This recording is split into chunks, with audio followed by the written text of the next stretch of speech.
सुंदरी वाली जो स्थान होता है, जब आपके गर्भाशय में या शरीर में पुरुष हो स्त्री हो जिसके पूरे शरीर में कहीं पर भी गांठ पड़ गई हो और गल ना रही हो, एक चावल का दाना अशुक सुंदरी वाली जगह पर चढ़ाना प्रारंभ करो। शिव जी पे जल चढ़ाना प्रारंभ करो, उस जल का आचमन करना प्रारंभ करिए। आप 3 महीना 4 महीना 5 महीना करते रहो, उसके बाद जांच जरूर करवाना हॉस्पिटल में जाकर कि गांठ गली कि ना गली। पर विश्वास रखकर भरोसो दृढ़ इन चरणन करो, श्री वल्लभ नक चंद्र छटाबिन सब जग माही अंधेरो। भरोसा मूर्ण होना चाहिए, भरोसा मूल हो। हमारा अगर विश्वास नहीं है तो फिर भगवान भी नहीं है। मानो तो मैं गंगा मां हूं, ना मानो तो बहता पानी। आपका अगर भरोसा कहता है कि मैंने जल चढ़ाया और मेरा महादेव सुनेगा, आपने सोच लिया कि मेरा महादेव सुनेगा, तो महादेव सुनेगा। और आपने अंदाजा लगा, कई लड़कियां जब शादी करती हैं तो पहले से गलत सोच बनाकर आती हैं कि सास तो डेंजर होती है। कईयों के मन में भाव आता है सास बुरी होती है, सास अपशब्द कहती है, सास गाली देती है। कई लोगों से सुना, जिससे मिल गया ना तो अपना स्वभाव से मैं उसको अच्छा बना लूंगी, मुझ में वो क्वालिटी है तो वो अच्छा हो जाए। कि नंदी के पास बैठकर मौन होकर नंदी के चरण का स्पर्श कर कर शंकर के शिवलिंग का दर्शन हमारे जीवन में सुख प्रदान करता है। अभी इस 5 दिवसीय भोपाल की जो कथा चल रही है करोंद की, जिसको आदरणीय आपसे निवेदन है उस नंदीश्वर शिव महापुराण की कथा का स्मरण करें कि नंदी के ऊपर चढ़ाया गया एक बेलपत्र, नंदी के पास में रखी गई एक दुर्वा, नंदी के कानों में कहा गया एक शब्द और नंदी के दोनों सींगों के बीच में से भगवान देवाधिदेव महादेव के शिवलिंग का दर्शन हमें क्या फल देता है, ये नंदीश्वर शिव महापुराण की कथा में खगड़िया बिहार से अपन श्रवण करेंगे 2 बजे से 5 बजे तक की कथा। भगवान ब्रह्मा जी माता सती के पास आए और माता सती से ब्रह्मा जी ने भी पूछा, आपके मौन रहने का कारण क्या है, आप क्यों चुप हो, कारण क्या है मौन होने का? सती मैया बोलती नहीं। इंद्र आए, वायुदेव, जल देव, वरुण देव, गरुण देव, सारे देवता आ गए, सती मैया बोली नहीं। तब उसी समय पर देवाधिदेव महादेव ने डमरू का नाद करा। नाद करते से ही माता सती के मुख से बम का नारा निकल गया। शिव ने उसको स्वीकार किया। बस माता सती के मुख से शंकर का उच्चारण निकला, शिव का स्मरण निकला और शिव ने सती को स्वीकार किया। आप लोग जाते हो शंकर जी के मंदिर में? कौन कौन जाता है, जरा हाथ उठाओ। जाते हो सब लोग? जितने लोग बैठे सभी जाते हैं। तो एक बार शंकर जी के मंदिर में जाया करो, तो मंदिर में घंटी बजाओ ना बजाओ, दिया लगाओ ना लगाओ, अगरबत्ती जलाओ ना जलाओ, बेलपत्र चढ़ाओ ना चढ़ाओ, इस शरीर में भगवान ने 2 चीजें शंकर भगवान को प्रसन्न करने के लिए दी है। एक, अपने हाथ की 3 बार ताली। कितनी बार ताली? 3 बार ताली। और मुख से बोलने के लिए हर हर बोल बम का नारा है, बाबा एक। मुख से बोलने के लिए बाबा का नाम और हाथ से बजाने के लिए 3 शिव मंदिर में आप जाने पर आपके पास में कुछ भी नहीं है तो ताली का नाद है, ताली का नाद। मुख से बोलने के लिए भगवान का नाम। शंकर भगवान ने डमरू बजाया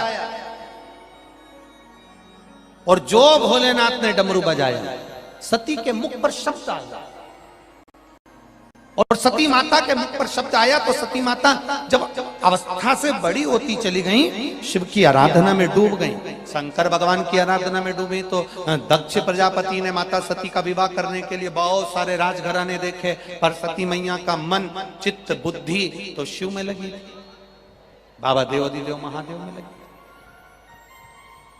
और भगवान शंकर की आराधना में ऐसी सती माता डूबी, ऐसी डूबी कि शंकर भगवान के साथ माता सती का मंगल विवाह हो गया। सती के साथ जब विवाह हुआ, सती के विवाह करते ही भगवान शंकर माता सती को लेकर कुंभज बाबा के यहाँ, अगस्त ऋषि के यहाँ पहुंच गए। और अगस्त ऋषि के यहाँ जब पहुंचे तो कथा सुनने के लिए जब बिठाया, सती मैया का चित्त अब बाबा की कथा में नहीं लग पाया। कोई जरूरी नहीं है कि इतने लोग कथा सुनने आए हैं तो इनका मन कथा में लग जाएगा। कुछ लोग ऐसे भी होते हैं जिनका मन कथा में नहीं लग पाता। 3 तरह के लोग कथा में पहुंचते हैं। पहले नंबर का सोता, क्या नाम है? सोता, श्रोता नहीं बोला, सोता। 3 तरह के लोग कथा में पहुंचते हैं। पहले नंबर का, बोलो जम के, सोता, जो कथा में सोने पहुंचता है। जैसे ही महाराज जी ने कथा कहना प्रारंभ करी और इसको धीरे,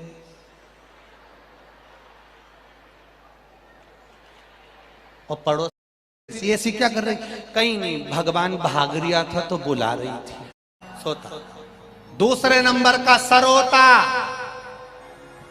जिससे सुपारी कतरते, ये दूसरे नंबर पर आता है। सरोता पूरे कथा में जब तक बैठी तब तक कतरती रही।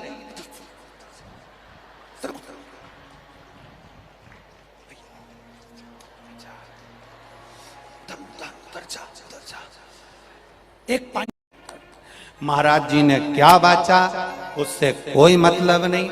महाराज जी ने जो नी बाचा बस उसे कतर रही है। गुरु जी ने शिव पुराण में से ये तो बोला ही नहीं, शंकर जी का वाला भजन तो सुनाया ही नहीं। मैं तो आई थी तो ऑटो वाले ने 60 रुपए ले लिए। सोता दूसरे नंबर पर, सरोता, और तीसरे नंबर पर जैसे आप बैठकर कथा सुन रहे हो ऐसे श्रोता, ये तीसरे नंबर पर। हर हर कि अविसूत्र नारद जी ने बताए हैं कि भगवान शंकर की अविरल भक्ति को प्राप्त करने का सबसे बड़ा साधन है ये 6 सूत्र।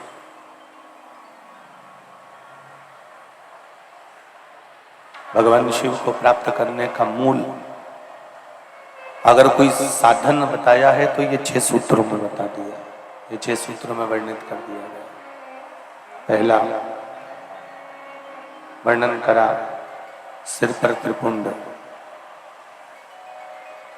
भगवान शंकर के मस्तक पर सिर पर त्रिपुंड लगा लेना।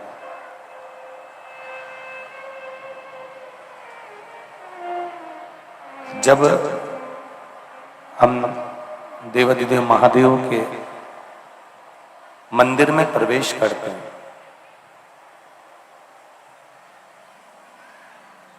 जब हम भगवान शंकर के मंदिर में जाते हैं, प्रवेश करते हैं, तब शिव मंदिर की जो चौखट है, शंकर भगवान के मंदिर का जो द्वार है, जो चौखट है,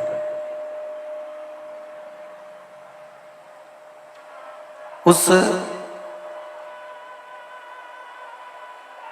चौखट का मात्र जो शंकर जी के मंदिर का ऊपर की चौखट का जो भाग है, उस चौखट को मात्र दर्शन कर लेने पर भगवान शंकर के जो 2 गण हैं, द्वारपाल हैं, उनसे हमको आज्ञा प्राप्त हो जाती है कि आप मंदिर के अंदर प्रवेश करें। आप मंदिर के अंदर गए,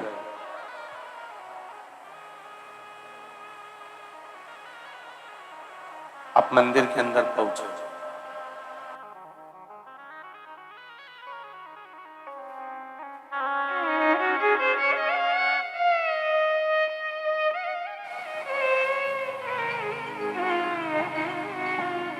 ये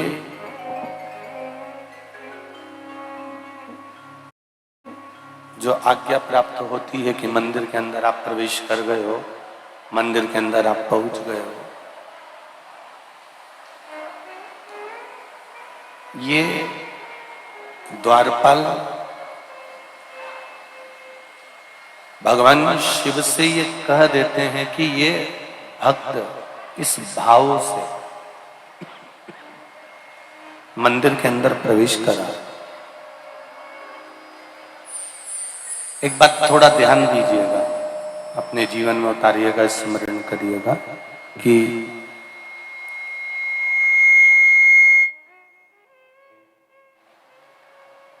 एक छोटी सी चींटी या एक छोटी सी चिड़िया, एक छोटा सा जीव, जलचर हो, थलचर हो, वायुचर हो, कोई छोटे से छोटा जीव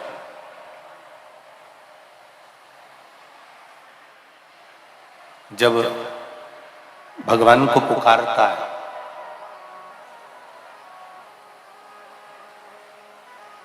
तो क्या भगवान उसकी भाषा को जानते हैं?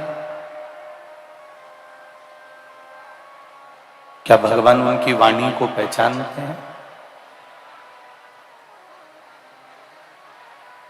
शिव महापुराण की कथा कहती है भगवान उनकी भाषा को नहीं जानता, भगवान उनकी वाणी को नहीं जानता, पर इतना जरूर है कि जब वो दिल से, हृदय से भगवान को पुकारता है तो उसके हृदय का जो भाव है, उसके दिल का जो भाव है, उसकी चित्तवृत्ति का जो भाव है, उसके मन का जो भाव है, भगवान उसको समझ लेते। दुनिया में सबसे ज्यादा जहरीला है मनुष्य। सांप तो दिखता है तो अपन कह देते हैं ये काट खाएगा, बोलो सही है कि गलत है? सांप देखकर कह सकते हो कि इसमें विष भरा है, ये काट खाएगा। बिच्छू को देखकर कह दोगे कि ये विषैला है, ये काट खाएगा। गोयरा को देखकर कह दोगे ये विषैला है, ये काट खाएगा। मगर को देखकर कह दोगे ये काट खाएगा। चुपकली को देखकर कह दोगे कि ये काट लेगी। अगर कोई जीव जानवर को देखकर कह दोगे कि ये जहरीला है, पर इन सब जहरीलों से भी बड़ा जहरीला है मनुष्य। ये नजर ही नहीं आता कि कब काट कर चलेगा।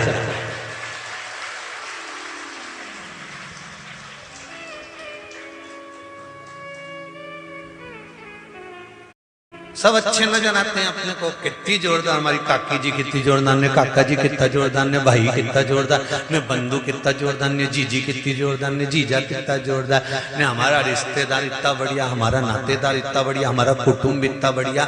और जब छोरा छोरी का संबंध करने की बारी आती है और कोई संबंधी रिश्तेदार तुम्हारे रिश्तेदारों से पूछते हैं क्यों साहब भेरूलाल की छोरी कैसी है, और इतने में रिश्तेदारों ने उसके बारे में जो बताना चालू करा, तब समझ में आता है कि सांप से ज्यादा जहरीला तो मनुष्य है।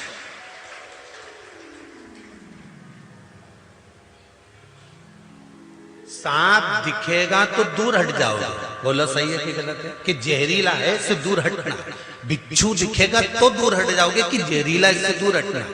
मगर दिखेगा तो समझ जाओगे कि मगर दिखा दूर हट जाओगे, काट खाएगा। इंसान को कैसे पहचानोगे साहब कि ये डसा है कि नहीं डसा? आते हैं तो बहुत अच्छे से आते हैं। और साहब कैसे हो, काका जी कैसे हैं, बुआ जी कैसे हैं, मामा जी कैसे, चाचा जी कैसे, सब रिश्तेदार ऐसे आए, इतना अच्छा मिलके जाए, इतना अच्छा। पर वो बाद में मालूम पड़े कि तुम्हारा मामा का छोरा। स्वयं भागवत जी में लिखा है, सियोर वाला महाराज नहीं कह रिया है, मत सोचना ना सियोर वाला महाराज ने की ये बात, हमारा तो नाम ही मत लेना कहीं पे भी कि हमने की। हम तो कहते ही नहीं, हम तो भागवत जी की बात कर रहे हैं। भगवान कृष्ण का बुआ का छोरा।